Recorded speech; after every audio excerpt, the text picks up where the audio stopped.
Assalamualaikum warahmatullahi wabarakatuh.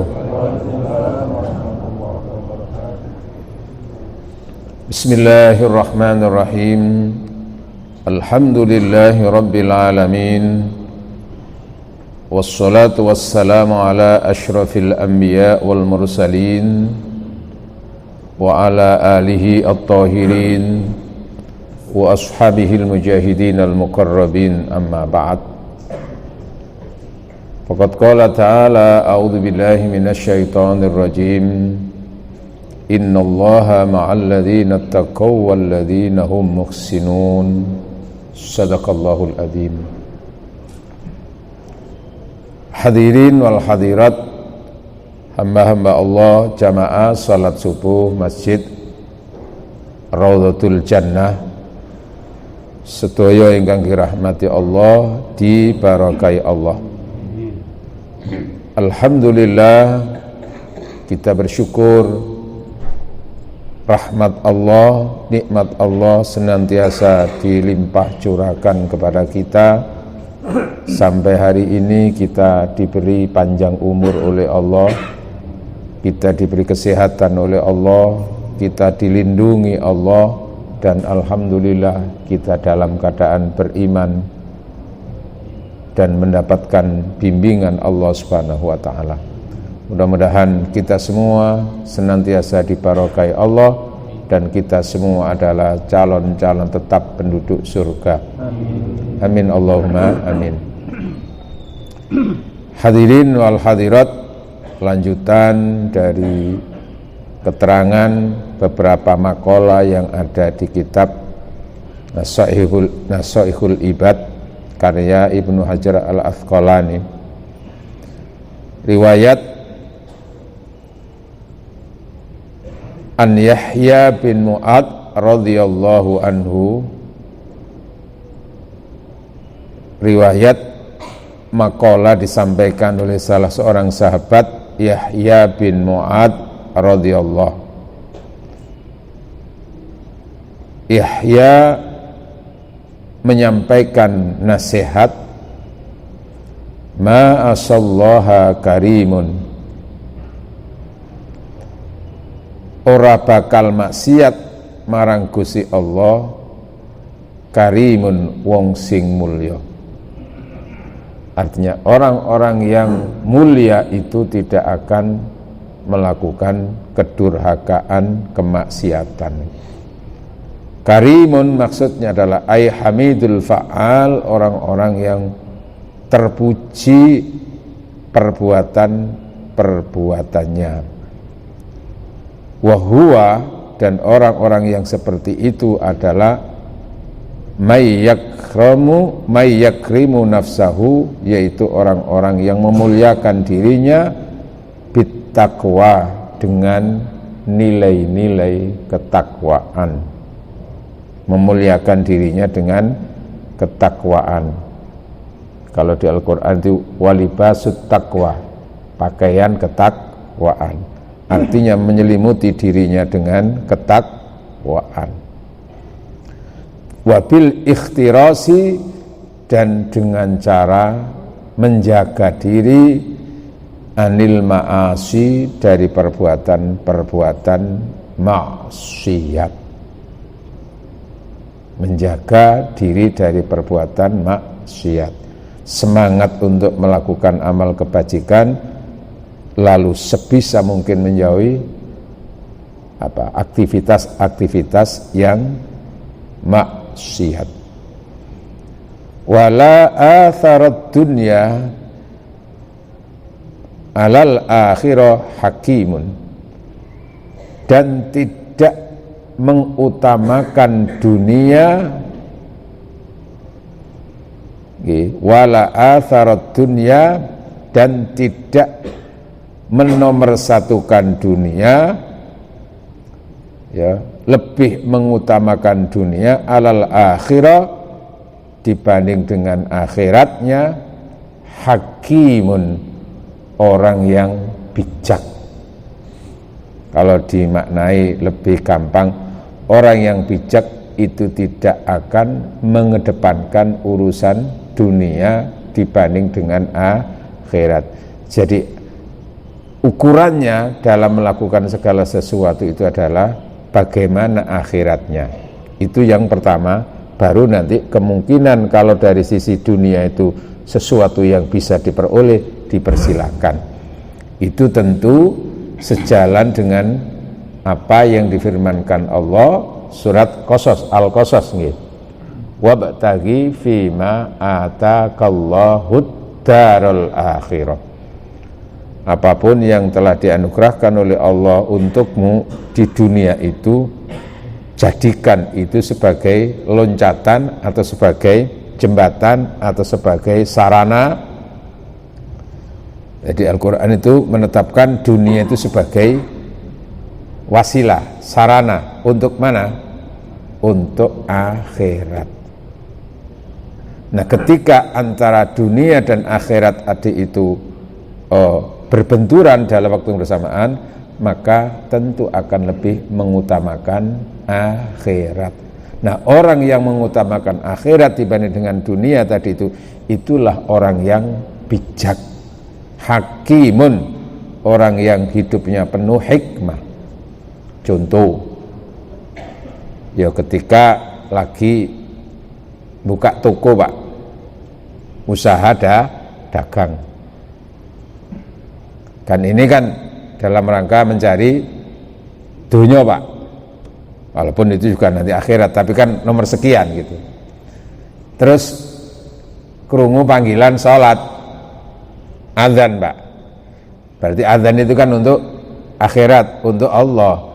Idza nudiya lis-sholati mi yaumil jum'ah, salah satu fokusnya adalah ketika kamu dipanggil untuk melakukan sholat Jum'ah, fas'au, segeralah apa? Ila zikrillah, menuju zikir kepada Allah, yaitu sholat. Wadharul bai', dan tinggalkanlah dagangan. Iki kira-kira ndak pepe legi ngono Pak ya. Krungu adzan langsung ditutup tokone ngono Pak ya. Nah, itu yang bisa terjadi, yang terwujud itu di mana itu ya? Di Mekah, Madinah itu seperti itu. Karena kesadaran sudah dibangun sejak awal begitu. Dan memang di sana aman Pak. Nah, jenengan ya mungkin kalaupun sekiranya itu melakukan itu, ya paling tidak di situ ada yang menjaga yang selain jenengan gitu, yang tidak wajib untuk sholat, mungkin begitu bisa. Kalaupun tidak ditutup. Kalau di sana kan langsung ditinggal gitu aja Pak. Kenapa? Karena aman Pak. Lah toko jenengan ono adzan sampai tinggal, gak usah ditutup Pak. Iya Bu. Nah itu, maka ada ikhtiar untuk bagaimana melakukan itu, ya tetap dijaga keamanan dunia itu. Tapi intinya adalah apa? Menjadi fokus kehidupannya itu, semuanya itu teropongannya adalah ke sana. Kalau aku seperti ini, nanti akhiratku kayak apa? Ya kayak gitu Pak ya.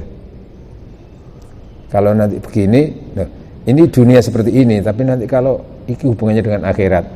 Nah, kayak contoh tadi itu Pak. Seperti saya pernah itu Pak, ketika sedang apa itu mengisi kegiatan di El Victor itu Pak, kan kajian cinta Pak. Nggih, ngaji katresnan itu. Nah, itu kan lalu ada pendengar itu lalu telepon, enggak tahu Pak Yusuf atau siapa itu, dari Mojokerto, telepon, Ustadz saya bisa minta tolong Ustadz. Loh, insya Allah selama bisa saya lakukan. Itu untuk menikahkan saya Ustadz gitu. Oh begini, kalau saya diminta menikahkan sebagai wali, tentu tidak berhak saya, karena aku bukan wali daripada wanita yang panjenengan nikahi Pak. Terus gimana prosesnya? Ya nanti wali atau orang tua, ayah daripada perempuan yang jenengan nikahi itu nanti pasrah wali kepada saya, sehingga saya sifatnya wakil wali, seperti penghulu, seperti itu kan begitu, mewakili aja. Tapi sudah ada akad, Pak Ustadz jenengan nikahkan putri saya dengan ini, bismillahirrahmanirrahim gitu. Begitu Pak ya, jadi nanti begitu. Loh, pakai orang tuanya toh ini Ustadz. Loh lah ya enggak toh. Kenapa Pak kok begitu Pak? Ya maunya itu cukup Ustadz saja, enggak usah orang tuanya. Loh lah kula takon. Lah kenapa kok begitu? Kok ada orang tuanya kok enggak pakai orang tuanya dulu? Soalnya ini nikah yang kedua Ustadz. Pun jenengan butuh piro biaya mungkin. Loh iki dudu urusan biaya piro iki ngawur. Iki apa urusan apa iki? Akhirat iki. Ngawur itu menghalalkan yang haram ya. Kalau prosedurnya enggak bener kan haram seterusnya. Walah, soalnya saya ini nikah siri, kalau ketahuan orang tuanya, paling orang tuanya juga enggak boleh Ustaz. Kon yo. Lah ngene ku kasus ngene ku akeh Pak. Tapi lagi yo gak ono Pak. Waduh. Ndak bisa Pak, kalau prosedur seperti yang saya sampaikan itu. Wis biaya berapapun aku tidak mau Pak, walaupun 1 miliar Pak. Ini karena urusan akhirat Pak. Ya Ustaz, saya pertimbangkan dulu. Mari kon gak telepon maneh, mau ndelek liyane mungkin. Bicara urusan liyane aku nggak berani karena ini sudah sesuatu yang melanggar syariat itu. Hadirin yang dirahmati Allah, itu contoh Pak. Artinya tidak orang yang mengutamakan akhirat dibanding dengan dunia ketika benturan itu, itulah orang yang bijak. Tapi kalau orang itu demi dunia lalu akhiratnya terabaikan, itulah orang yang bodoh. Ya, kenapa? Bodoh tentang urusan akhirat. Nah, insya Allah kita termasuk orang yang senantiasa fokus apapun itu adalah pertimbangan nanti apakah di hadapan Allah kita boleh atau tidak, selamat apa tidak selamat, halal apa haram, akhirat apa dunia saja, itu pertimbangkan itu. Hadirin yang dirahmati Allah, berikutnya al-maqalah as-saminah, maqalah yang ke-8. Tadi kemarin sudah maqalah Pak. Anil A'mash. A'mash itu salah seorang tabi'in, ismuhu Sulaiman bin Mahran al-Kufi, Sulaiman al-Mahran al-Kufi radhiyallahu anhu. Ya tentu orang alim ini Pak. Kalau sudah masuk di sini makalahnya ini. Mangkana ra'su malihi at-taqwa. Sapane wong. Cara Jawa sik gak apa-apa Pak ya. Kana kang ono sapa wong iku ya menungso Pak iki. Ra'su malihi bondone urip. Ra'su mal itu biaya dasar, berarti apa itu ya? Modal dasar dalam hidup itu adalah at-taqwa, ketakwaan. Artinya kehidupan yang dilakukan itu adalah kehidupan yang bernilai ketakwaan. Maka apa akibatnya? Kalat al-sanu, maka lisan itu akan menjadi kaku, tidak mampu untuk anwasfi, untuk menjelaskan, mensifati ribhi dinihi. Ribhun itu keuntungan Pak, keuntungan agama. Nah, untuk punya tempat di akhirat itu kan bekalnya harus agama. Nah, wujudnya agama adalah keimanan, lalu apa? Amal ibadah. Dampaknya nanti dapat pahala. Nah, pahala itu sangu, bekal. Bekalnya adalah ketakwaan itu. Maka orang yang dalam kehidupan sehari-hari itu modal utamanya untuk keselamatan itu adalah ketakwaan. Takwa menjalani perintah-perintah Allah, menjauhi larangan-larangan Allah. Di surat Al-Dzariyat ayat 56, insyaallah jenengan sering pireng Pak nggih.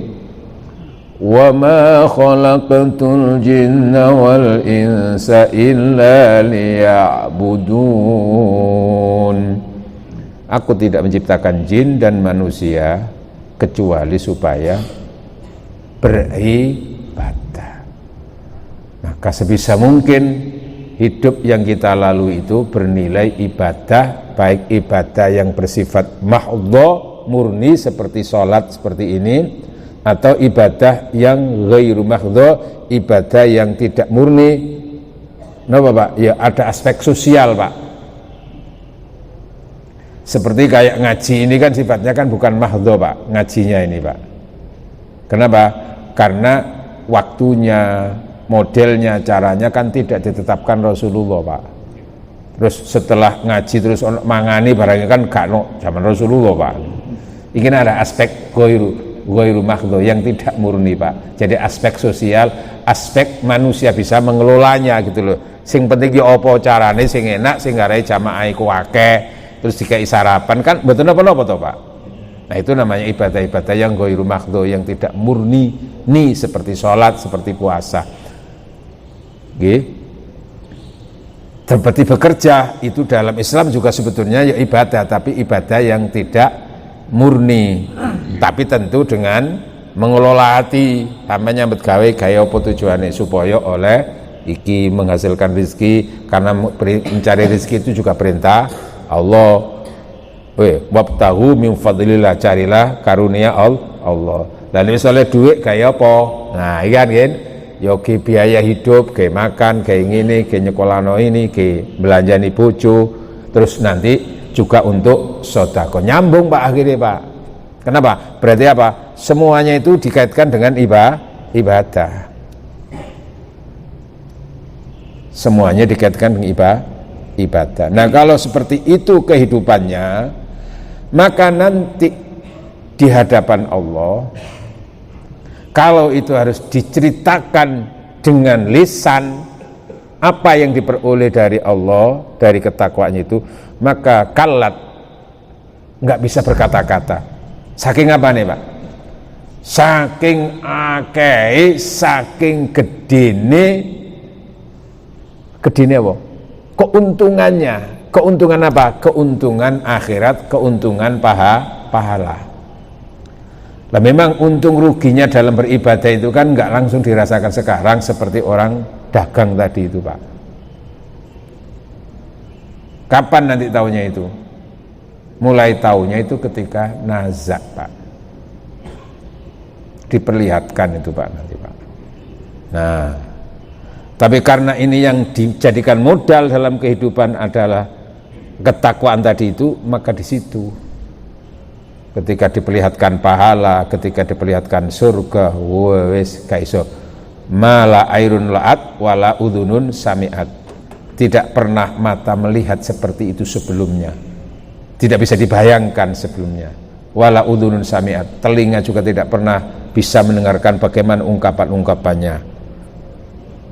Dan hati juga nggak bisa mengungkapkan ketika itu. Wis pokoknya takjub tok lah gitu loh. Nah itu kalau orang itu punya modal ketakwaan. Nah sementara bagaimana? Kebalikannya Pak. Wa man kana ra'su malihi, dan barang siapa yang modal kehidupannya baik dunia dan akhiratnya nanti itu ad-dunya, hanya semata-mata dunia.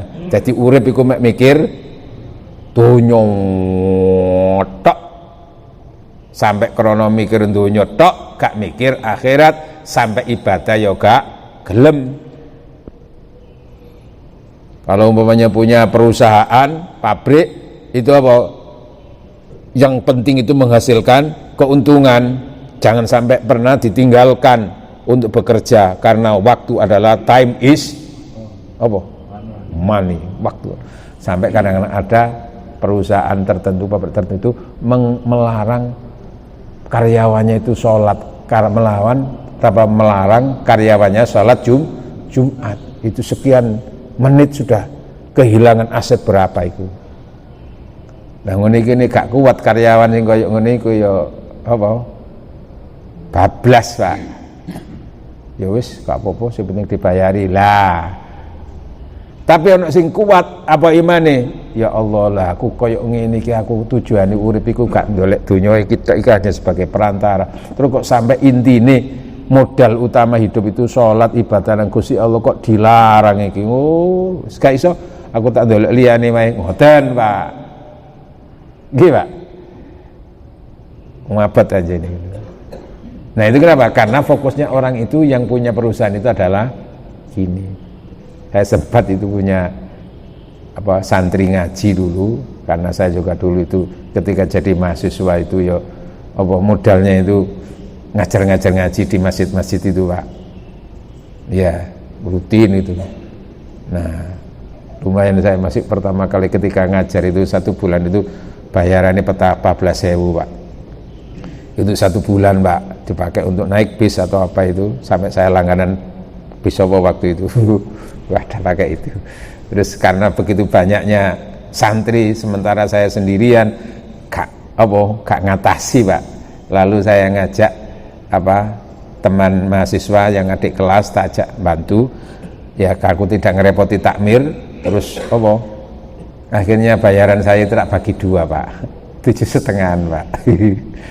Alhamdulillah ya segitu dijalani. Lama-lama oleh takmir dipikir sendiri, lalu akhirnya punya sendiri, terus berjalan, dan kami berdua akhirnya sama-sama jadi dosen di UIN Sunan Ampel Pak. Ya mungkin di antara barokah ya Pak. Lagi ada santri, salah satu santri yang sudah senior ikut ngaji, bahkan orang tuanya itu tidak sholat Pak, belum mau, tidak tahu sekarang itu, tapi sudah meninggal mungkin. Terus ini karena sudah lulus SMA, dia kerja di pabrik, dapat sekian bulan, balik lagi ikut ngajar ngaji lagi. Loh lah kenapa? Saya keluar Pak, gak kuat. Kenapa? Tidak boleh sholat Jumat Pak. Ya terus ya ikut ngajar ngaji aja dulu. Terus nyoba lagi di tempat yang lain, sama. Was kedonyan aja nih sing duwe nggak boleh. Wes gini aja, sama lagi, akhirnya balik lagi. Udah gini aja, coba nanti bulan sekian sampai nanti ikut daftar di UIN, insya Allah ada pembukaan CPNS. Ikut 2 santri saya yang itu juga bantu ngajar ngaji itu ikut juga. Nah salah satunya itu subhanallah, biasanya kan gitu-gitu itu kan ada yang backup toh Pak, backup itu Pak, backing itu loh orang dalam itu Pak. Ini enggak Pak, enggak ada yang kenal Pak, saya hanya memberikan jalan, pokoknya daftar sekian, daftar gitu aja. Ketemu lalu alhamdulillah Pak, saya keterima Pak, alhamdulillah, barokai. Mungkin termasuk barokai kenapa Pak?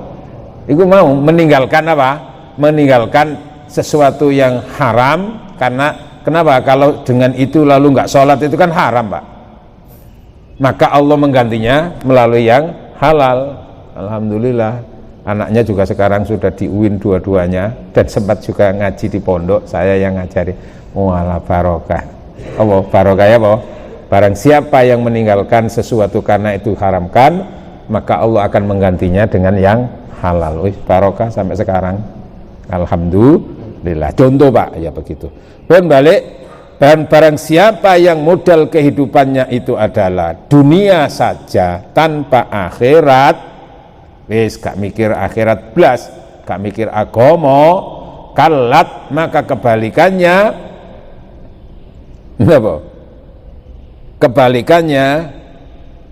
maka tidak mungkin lisan itu bisa menceritakan tentang apanya, kerugiannya. Maksudnya adalah mantamassaka, barang siapa yang dalam kehidupan itu berprinsip dan berpegang teguh yang berbeda dengan ajaran syariat. Ajaran syariat adalah hidup itu dunia sebagai sarana saja, intinya adalah untuk akhirat. Tapi gini dibalik, apapun itu untuk dunia, nah itu berarti gak mikir akhirat. Apa akibatnya itu? Falahu sayiat, maka ia akan mendapatkan sayiat, dosa-dosa katsirah yang banyak, ajazat, lemah, tidak mampu, alsun, apa itu? Lisan, andikri, untuk menyebut menceritakan tentang kerugiannya Pak. Tentu ini bukan kerugian dunia Pak. Kalau kerugian di dunia kan langsung kelihatan Pak. Sebagaimana kalau keuntungan dunia juga langsung kelihatan, Pak. Tapi ini kan nanti kerugiannya akhirat. Nah, orang yang cerdas itu mikirnya bukan dunia, Pak, tapi akhirat, Pak. Kenapa kok cerdas? Karena dunia itu bukan tujuan. Nah, orang yang cerdas itu mesti mikir tujuan. Dunia itu bukan akibat. Tapi akibat itu apa? Akibat itu nanti. Nah, orang cerdas itu mesti mikir akibat. Kalau orang bodoh gak mikir akibat, Pak. Pokoknya apa sing seneng saat itu ya iku sing dilakoni. Sing ya kan gitu ta, Pak. Itu contohnya anak balita, anak kecil. Apakah anak kecil itu pernah berpikir akibat, Pak? Senengnya ya siku pokoknya. Kan gitu toh, Pak. Ya memang anak kecil, Pak, masih perasaan, Pak. Nah, orang tua tentu mikir iki tak turuti. Lho iya kan? Iso iki njaluk es apa kono? Es ting-ting atau es apa kono? Meler seminggu gak iso waras iki engko. Nggih napa to, Pak? Tapi anak ini gak dituruti kan nangis, Pak, nggih. Nah, itu contoh. Nah, orang yang bodoh itu ya hanya mikir dunia saja gitu loh, bodoh itu, Pak. Kenapa dianggap dunia hidup itu hanya dunia? Sementara orang yang cerdas itu mikir nanti hidup sesudah mati nanti itu akibatnya apa? Akibatnya apa? Itulah makanya Al-Qais, Rasul memberikan kriteria Al-Qais, orang cerdas, orang yang jenius, mandana nafsahu, orang yang mampu untuk menundukkan kemauan hawa nafsunya. Artinya hawa nafsu itu dikendalikan, bukan dihilangkan, Pak. Dikendalikan itu berarti apa? Ketika hawa nafsu itu boleh untuk diperturutkan sesuai dengan agama, maka itu bisa. Tapi kalau sekiranya ketika itu dilarang, ya maka tidak dilakukan. Maka puasa itu bagian daripada upaya untuk menundukkan hawa nafsu, nafsu makan, nafsu syahwat, nafsu minum dan seterusnya, Pak. Menundukkan itu berarti apa? Mengendalikan, Pak. Hidupnya itu enggak dibawa oleh nafsu saja gitu. Tapi bagaimana nafsu itu dikendalikan, boleh tidaknya itu. Itu maksudnya mandana nafsahu, orang yang mampu menundukkan nafsunya. Sebagaimana Yusuf itu juga apa? Ketika digoda oleh siapa, Pak? Wahyu, Pak, ya. Taman bahasakan bayang no wayu nih ya, Pak, ya. Wong Mesir iku wayu-wayu ya, Pak. Teman, Pak, wong Mesir iku wayu-wayu, Pak. Saya kan sempat kuliah satu bulan di Cairo University, Pak. Wis panjene yo sing wedok yo wayu-wayu, Pak. Ka ono wong elek cara gampangane ngono. Tapi sampe nek guyonan ya perempuan Mesir itu ketika masih kecil anak-anak seperti boneka Barbie. Ketika remaja dan mahasiswi seperti bidadari. Tapi ketika sudah tua usia 40 ke atas seperti mesin cuci katanya. Apa, Pak? Kau gede, Pak. Nah, ya kan Mesir, Pak, ya. Nah, Yusuf digoda. Loh, apakah lalu Yusuf itu tidak bernafsu? Ya nafsu, Pak. Walaqad hammat bihi wa hamma biha. Sungguh dia hamma itu apa? Itu loh, Pak. Cara kucing dituki iwak bandeng apa? Ngereng toh, Pak. Nggih, mboten. Walaqad hammat bi wa hamma biha. Sungguh sebagai manusia yang normal, Zulaikha. Oh, Zulaikha memang yang menggoda memang, Pak. Sangat terkiwir-kiwir, apa terkiwir-kiwir itu, Pak? Terhadap Yusuf. Sampai mencari kesempatan kan untuk menggodanya itu. Wa hamma biha, dan dalam suasana seperti itu hanya berdua, Yusuf sebagai laki yang normal, yo hamma, yo ono karep, Pak, normal ya. Lalu apa? Laula ro'ana burhana rabbi, sekiranya Yusuf tidak dikendalikan dengan apa? Burhan, ketentuan-ketentuan Allah. Bablas, Pak. Jadi bukan berarti orang yang takwa itu terus gak duwe nafsu, Pak. Halo. Ya itu mau, Pak. Ustaz, bisa Pak nanti menikahkan saya, nanti biayanya sekian-sekian. wis ternyata koyok ngono carane, ndak, loh gitu loh Pak. Ya tadi itu, duduk di kudo itu. Nah mengendalikan itu bukan berarti apa Pak? Menghilangkan nafsu Pak. Ada tapi dikendalikan. Nah itu loh yang berat itu ya di situ. Maka termasuk kemuliaan Yusuf itu sehingga dimuliakan oleh Allah, ya bisa menjadi raja, menjadi nabi, itu ya diantaranya kemampuan tadi itu Pak. Kesabarannya untuk apa? Pertama sabar ketika ia dianiaya oleh saudara-saudaranya, dicegur napa iku? Sumur lah, ya untungnya sumur kaya gak jeru-jeru ngono lho. Dalam arti airnya itu loh, sehingga dia enggak sampai meninggal Pak. Terus sampai di penjara, nggih Pak. Sampai di penjara akhirnya, iya bukan di penjara dulu, sehingga ia dibeli salah seorang pemimpin kerajaan, perdana menteri. Ketika dirawat menjadi besar blongsor Pak. Apa blongsor itu Pak? Cepat gede, bongsor Pak. Wah gawanteng Pak. Ternyata istrinya perdana menteri yo seneng Pak. Wis ngono Pak. Terus akhirnya terjadi kan itu Pak, godaan-godaan tadi itu, lalu dia mampu untuk mengendalikan diri. Terus si istrinya tadi itu jerong Jawa rudepeksa ya memaksa Yusuf untuk menuruti itu, tapi Yusuf malah lari pakaiannya. Pas ketika itu suaminya datang, loh niku spontan dibalik Pak. Wong wedok iki kadang nggih dibalik, kata-katanya lapor, katanya dia mau diperkosa sama ya Allah. Akhirnya Pak disuruh ngaku, nggak mau, Yusuf memang nggak lapor-lapor. Lebih baik saya milih di penjara daripada harus mengakui saya berbuat di penjara Pak. Loh, dari penjara itu ke sana. Wis proses panjang Pak. Makanya kalau ada orang itu mencari barokah dari surat Yusuf ketika hamil lalu dibacakan, ya Allah mudah-mudahan anak saya nanti seperti Nabi Yusuf itu, jangan dibayangkan wajahnya Pak. Ya apa kalau dari sisi fisik ya mesti kacang gak ninggal lanjarane, apa buah nggak akan jatuh dari iya gitu ya. Bapak ireng ya biasanya anak ireng, rambutnya berintik ya biasanya. Nah jadi nanti yang diinginkan itu ngalap barokahnya dari maca Quran itu Yusuf itu adalah supaya akhlaknya nanti itu seperti itu. Ini tidak apa-apa Pak, ngalap barokah dari rahasia Al-Quran itu begitu, karena rahasianya luar biasa Al-Quran itu Pak.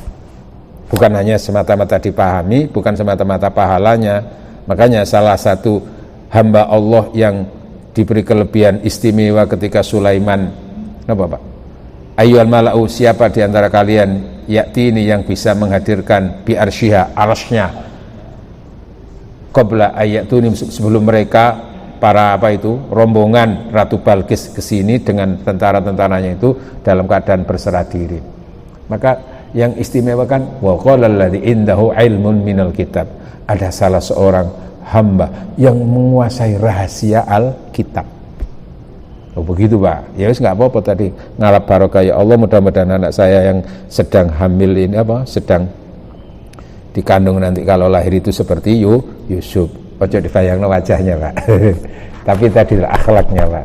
Sebagaimana nanti kalau perempuan dibacakan surat Maryam, ngalap barokah Pak. Maryam, ya Allah mudah-mudahan kalau perempuan nanti anaknya seperti Siti Maryam, lahir dijenengi Siti Maryam. Tapi nanti yang utama itu bukan fisiknya Pak, tapi apa? Akhlaknya yang mampu mengendalikan dirinya sampai akhirnya dia diamanati oleh Allah punya anak, terus menjadi Nabi Isa itu. Balik, barang siapa yang modal kehidupannya untuk akhirat nanti itu adalah harta, maka sulit untuk menceritakan kerugian-kerugiannya. Nah itu kalau bahasa lain itu, bahasanya Rasul itu al-muflis, bangkrut, gak bisa diceritakan. Saya mengambil satu ayat Pak di surat Al-Maidah ayat 36 Pak. A'udzu billahi minasy syaithanir rajim. Innal ladzina kafaru law anna lahum ma fil ardi jami'an wa mithlahu ma'ahu liyaftadu bihi min adzabi yaumil qiyamati ma tuqabbala minhum wa lahum adzabun alim. Shadaqallahul adzim. Enak tak Pak suaraku Pak? Enak nih. Saya ingin akhir mikir apa suara nih Pak? Ya Allah ya semuanya Pak. Ya ada mic-nya, lalu suara saya, terus singgarewe nak mana itu Pak? Krono jenengan niku apa sehat telinganya Pak? Nah umpama telinganya apa? Ya krungu apa Pak?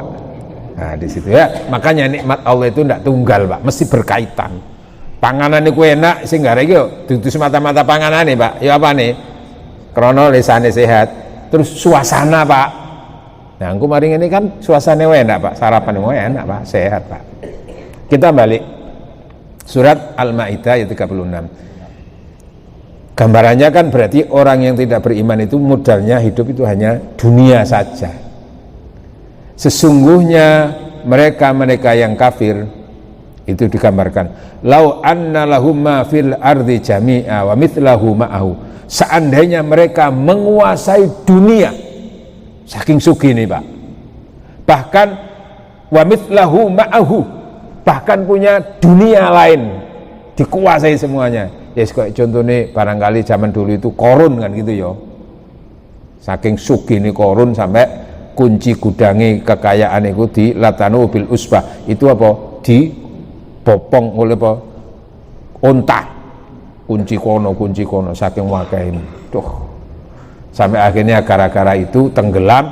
Di mana-mana kalau orang menemukan benda-benda yang berharga di tanah, menemukan harta Korun gitu loh. Mbuh ndok pipi legi ku apa ya harta karun itu ya. Iku ndok kono itu kan umatnya Nabi Musa itu Korun itu.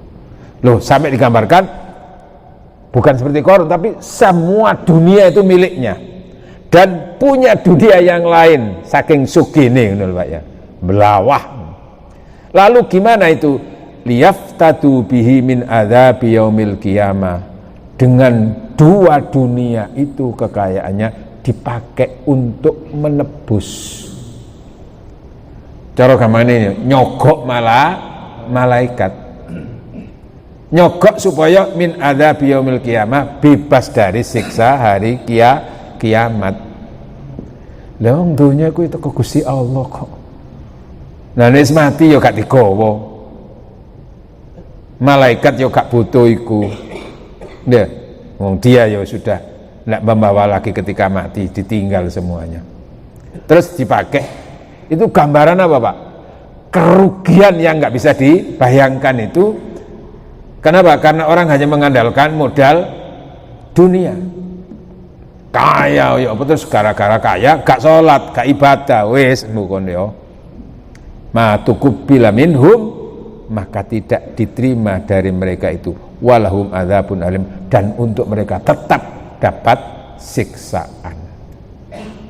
Oh ini Pak gambarannya. Ini nggak bisa dibayangkan Pak. Memiliki dunia ya Pak. Lanjenengan niku punya apa untuk dunia ini? Kalau punya rumah ya siku sing tinggoniku, rumah sak kapling. Atau punya mobil ya mobil itu.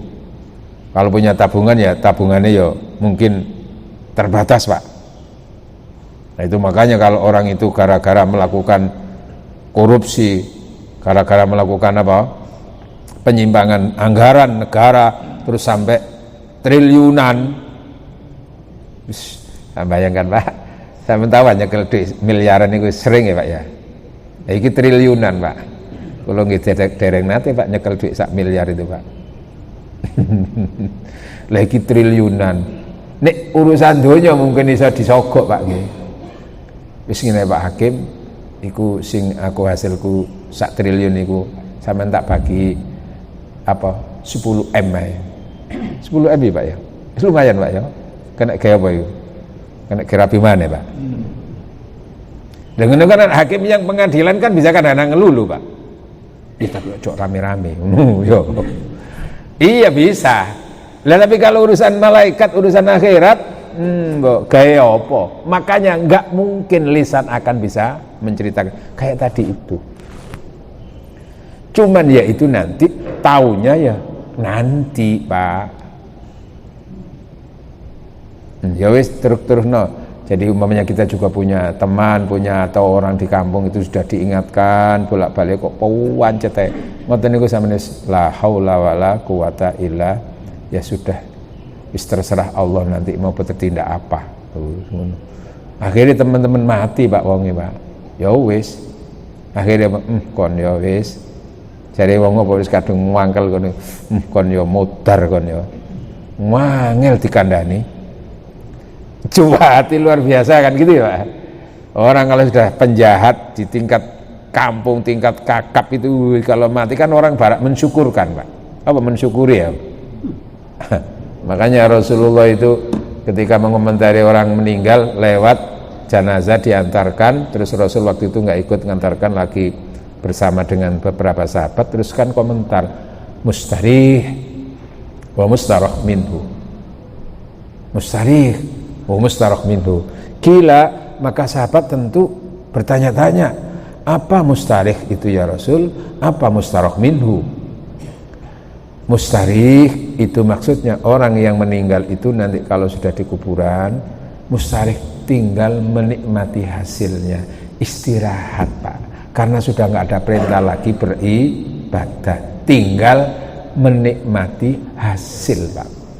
Dan kalau sudah itu selamanya nanti enak Pak, gitu loh Pak. Nah terus yang mustarah minhu niku napa? Maksudnya dengan orang itu meninggal, alam sekitarnya itu merasa nyaman, merasa aman dari kejahatannya, termasuk tetangganya, termasuk orang kampung. Mustarah, istirahat dari apanya? Ulahe wong iku. Kon yo wis mati kon sing aman ya sing.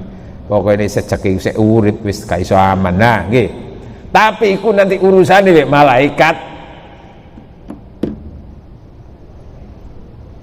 Naudzu. Nah itu. Makanya lalu dikuatkan di surat ini Pak. Surat Az-Zumar ayat 70. Monggo, ini sambil tematik Pak. Oke. Az-Zumar ayat 70. Berarti Pak. Nah, 71.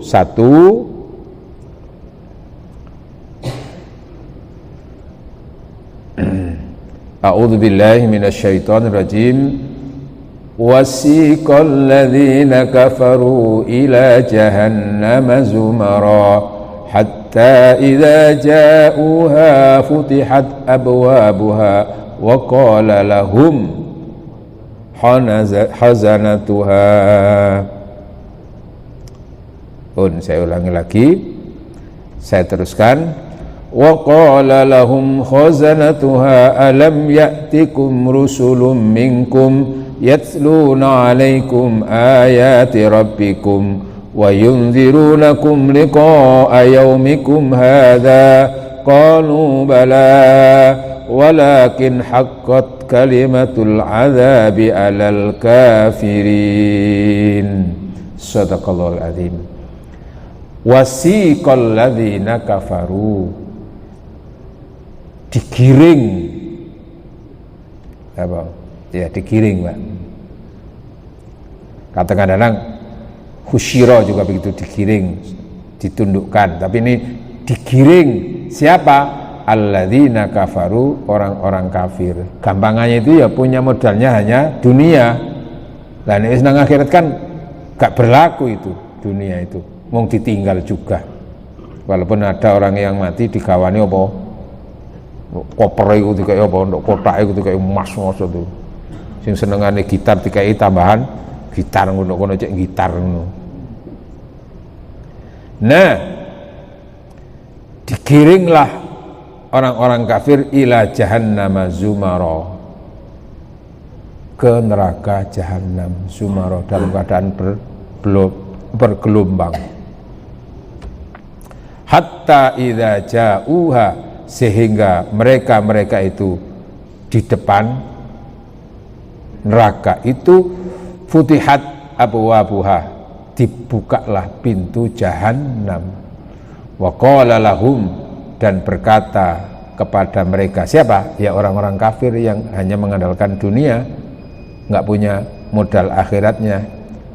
Penjaga-penjaga berkata, alam ya'tikum rusulun minkum, bukankah telah datang dulu kepadamu rusulun, beberapa utusan, yatluna alaikum ayatillah, yang telah membacakan untukmu ayat-ayat Allah, ayat-ayat Tuhanmu, wa yundzirunakum, dan telah mengingatkan, ya cara wong Jawa meden-medeni, ya memberi kabar yang menakutkan supaya kamu hati-hati, ya dan memberikan kabar yang menyengsarakan nantinya ketika liqa'a yaumikum hadza, kamu bertemu dengan hari ini, yaitu hari kiamat. Hadza qalu bala, mereka baru mengakui nggih kula, tapi ya wis, ketika itu ya sudah nggak ada ampun, karena sudah mohon pengampunan ketika di dunia ini, Pak. Nah, sana tinggal ini walakin haqqat kalimatul adzab, karena sudah ditetapkan bagi mereka ya azab itu, sehingga bagi mereka tidak ada perbaikan lagi, yang diterima hanya tinggal sebagaimana nih kalau orang beriman, wasiqal ladzina taqau ilal jannati, dan sementara orang yang modalnya adalah takwa Allah, maka nanti juga akan digiring kemana?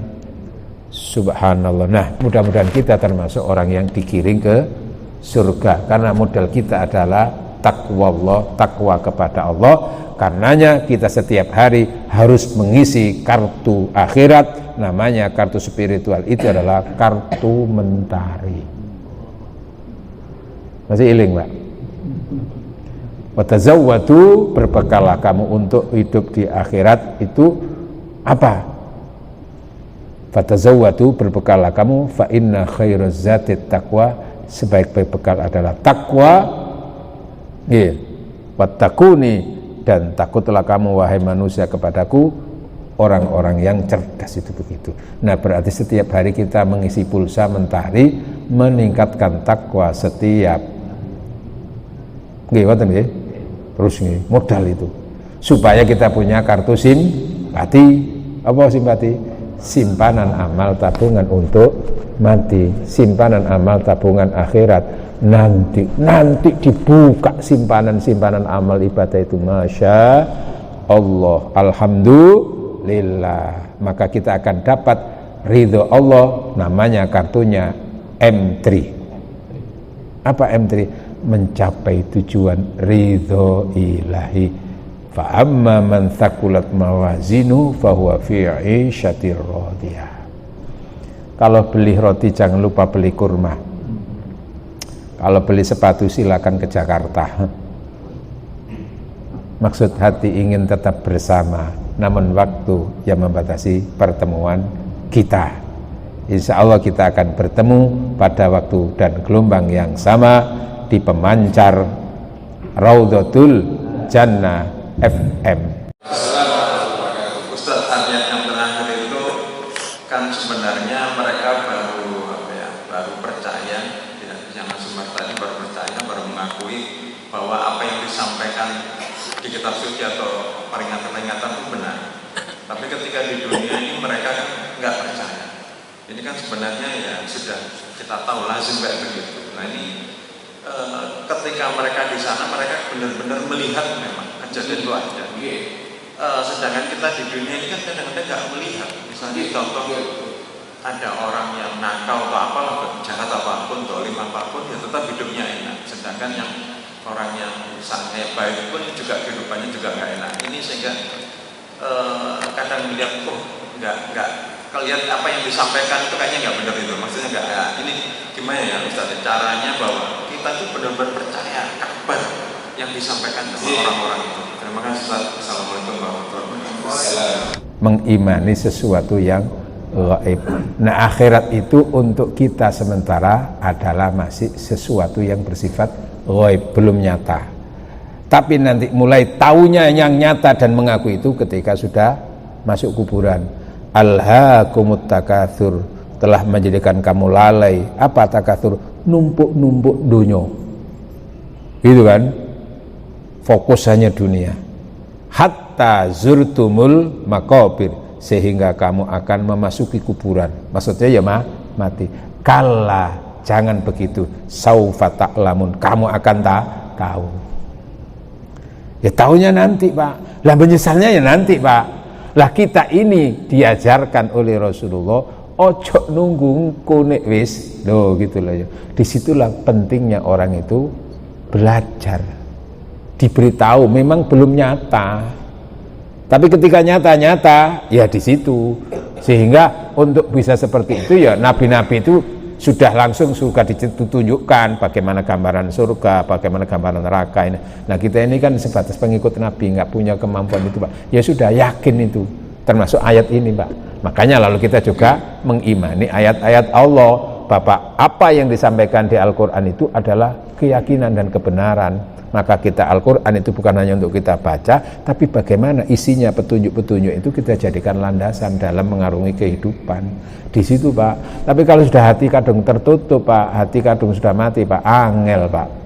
Dilingno mati ya tambah malah apa mati kok usah dipikir, apa mikir mati, gak usah dipikir itu kok dewi wae mati ya mati. Lo urusannya bukan mati semata-mata, tapi opo setelah itu. Ya mati selesai. Malah enak kan wong mati. Ngono, lo gak usah ngomong enak, lah bukti wong mati kerasan kabeh kok. Loh, iki kadung apa nih Pak? Atine kadung mati. Maka kalau kita bicara tentang hakikat kematian itu, mati hati itu Pak. Nah kita sekedar mengingatkan, kalaupun ada orang itu, kalau sudah nggak bisa, kita hanya kembalinya kepada Allah. Ya Allah, saya sudah melakukan sesuatu, ya Allah, tapi kalau dia masih tetap seperti itu urusanmu ya Allah, terserah hidayahnya. Ngono wae Pak, alhamdulillah, gak usah gawe hati. Izin bertanya, monggo, akhir-akhir ini di tengah sebagian masyarakat telah menentukan sebuah tradisi, yaitu membangun nikah dengan alasan memperbaiki nikah. Kira-kira tradisi ini menurut tujuan hukum Islam bagaimana? Dan apakah di zaman Rasulullah itu pernah juga terjadi? Mohon penjelasan saya. Assalamualaikum warahmatullahi wabarakatuh. Nasihat dari guru saya, ya pasti pertimbangannya.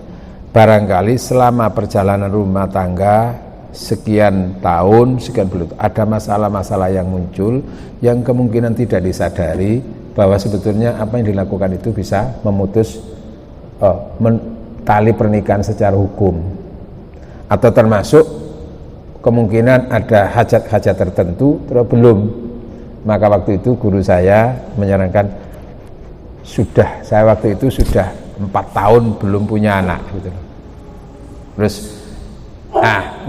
coba Ustaz, nanti gini aja, coba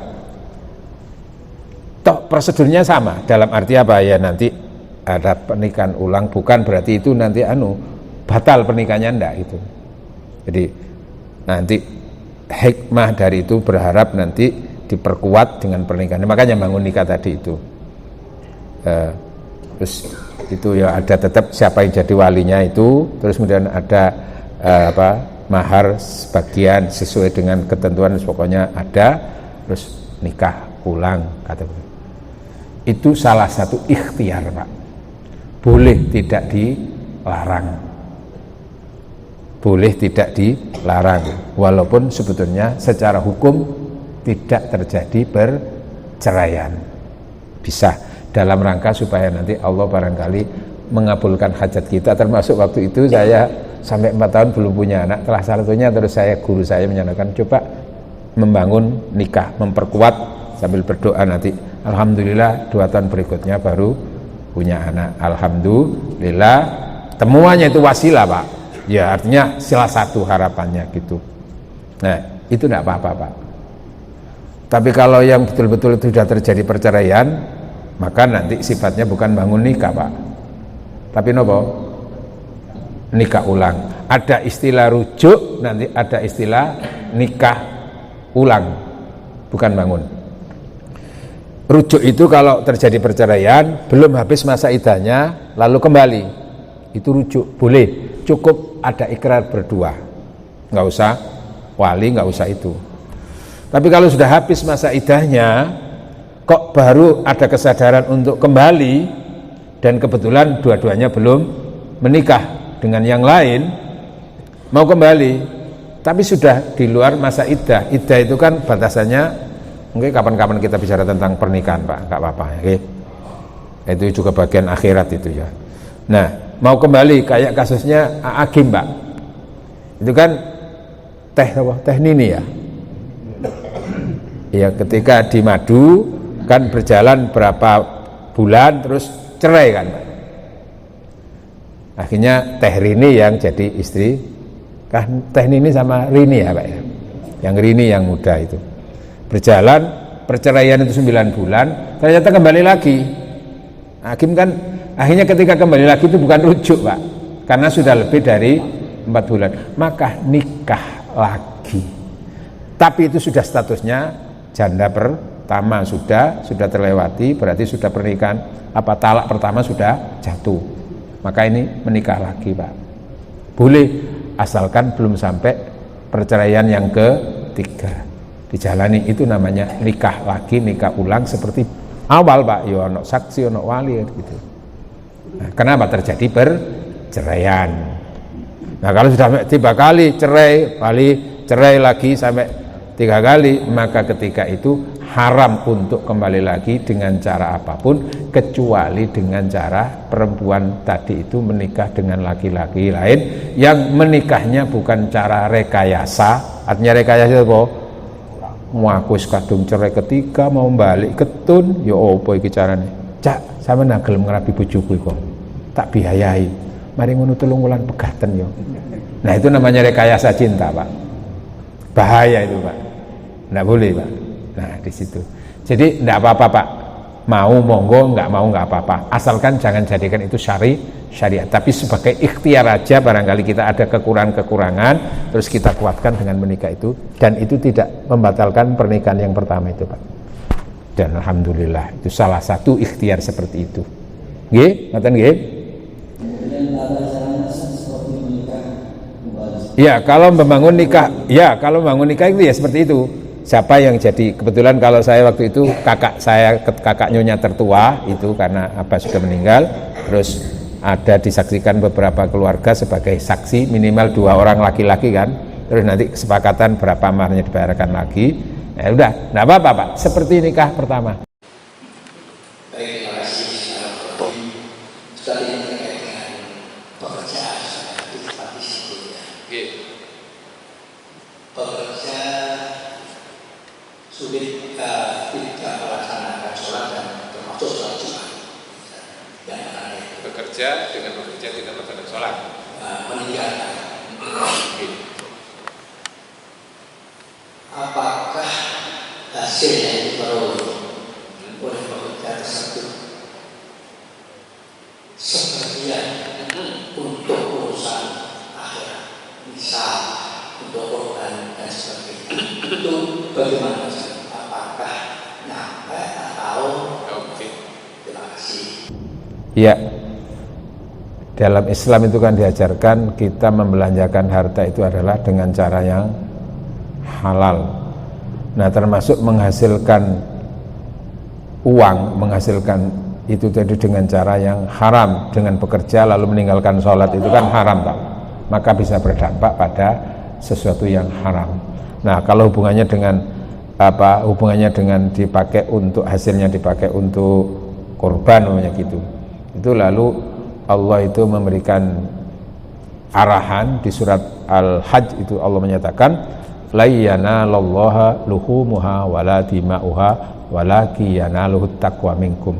Yang sampai kepada Allah itu bukan karena dagingnya yang banyak, bukan karena darahnya yang mengalir yang banyak itu, tapi yang akan sampai diterima oleh Allah adalah at-taqwa minkum, ketakwaan dari kamu, motivasi kamu, lalu yang kamu sedekahkan hasil dari apa, itu yang akan diterima oleh Allah.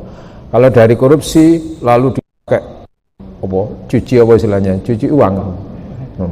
Bagi-bagi nok wono. Ya kita yang diberi ya diterima aja, kita nggak usah ndaki-ndaki gitu kondi, nggak usah, terima aja. Urusannya dia diterima atau tidak itu urusan dengan Allah. Wis ngono ae, Pak.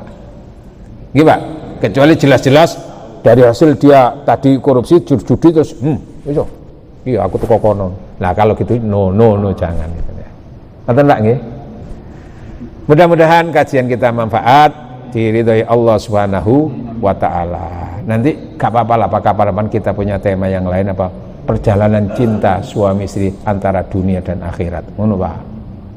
Gak apa-apa kali-kali Pak ya, cek kuat cinta jenengan itu. Bismillahirrahmanirrahim. Alhamdulillah hamdan yuafi wa yukafi mazidah. Ya Rabbana lakal hamdu kama yanbaghi li jalali wajhikal karimi wa 'azimi sultanik. Allahumma salli wa sallim ala sayyidina Muhammad walhamdulillahirabbil alamin. Allahumma anfa'na bima 'allamtana wa 'allimna ma yanfa'una. Allahumma inna nas'alukal huda wat tuqa wal afafa wal ghina. Allahumma a'inna ala dzikrika wa syukrika wa husni ibadatik. Rabbana ighfir lana wa liwalidina warhamhum kama rabbawna shighara. Rabbana atina fid dunya hasanah wa fil akhirati hasanah wa qina adzabannar. Wa sallallahu ala sayyidina Muhammad walhamdulillahi rabbil alamin. Subhanakallahumma wa bihamdika asyhadu an la ilaha illa anta astaghfiruka wa atubu ilaik. Wassalamualaikum warahmatullahi wabarakatuh.